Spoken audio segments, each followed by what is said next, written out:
Revanth cabinet విస్తరణ, కొత్త మంత్రులు వీరే. సీఎం రేవంత్ రెడ్డి కేబినెట్ విస్తరణపై కొంతకాలంగా చర్చ సాగుతోంది. అయితే దీనిపై ఆయన ఎలాంటి క్లారిటీ ఇవ్వలేదు. అయితే సడన్ గా ఆయన ఢిల్లీకి పయనమయ్యారు. విదేశీ పర్యటన ముగించుకొని తిరిగి వచ్చిన 2 రోజులకే రేవంత్ రెడ్డి ఢిల్లీకి వెళ్లడం వెనక మంత్రివర్గ విస్తరణ వంటి బలమైన కారణం ఉందనే టాక్ వినిపిస్తుంది. సీఎం ఢిల్లీ టూర్ 2 రోజుల పాటు సాగనుందని కాంగ్రెస్ వర్గాలు చెబుతున్నాయి. అయితే ఈ సడన్ టూర్ కి కారణాలు ఇవే అంటూ రకరకాల విషయాలు వైరల్ అవుతున్నాయి.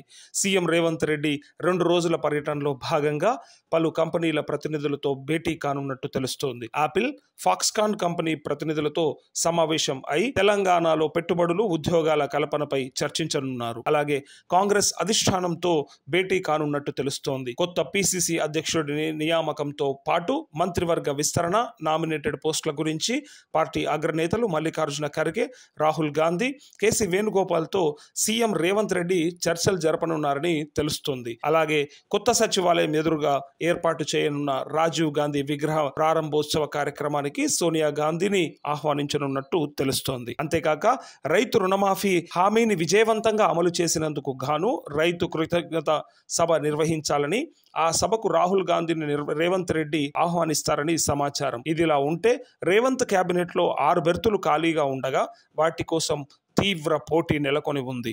కోమటిరెడ్డి రాజగోపాల్ రెడ్డి, వివేక్, మదన్ మోహన్ రావు, ప్రేమ్ సాగర్ రావు, వాకిటి శ్రీహరి, సుదర్శన్ రెడ్డి వంటి వార్ల పేర్లు తెరపైకి వస్తున్నాయి. తనకు మంత్రి పదవి హామీ ఇచ్చారని రాజగోపాల్ రెడ్డి చెబుతున్నారు. ముదిరాజుల నుంచి శ్రీహరికి ఛాన్స్ ఇస్తామని సీఎం రేవంత్ గతంలో ప్రకటించారు. ఉమ్మడి నిజామాబాద్ నుంచి సీనియర్ సభ్యుడు సుదర్శన్ రెడ్డికి అవకాశాలు ఉన్నాయి.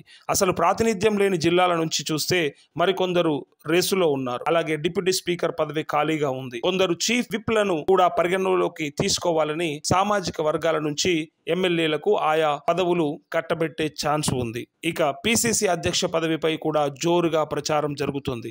బలరాం నాయక్, మధుయాష్కి గౌడ్, మహేష్ గౌడ్ పేర్లు పరిశీలనలో ఉన్నట్లు కాంగ్రెస్ వర్గాలు చెబుతున్నాయి. ఢిల్లీ పర్యటనలో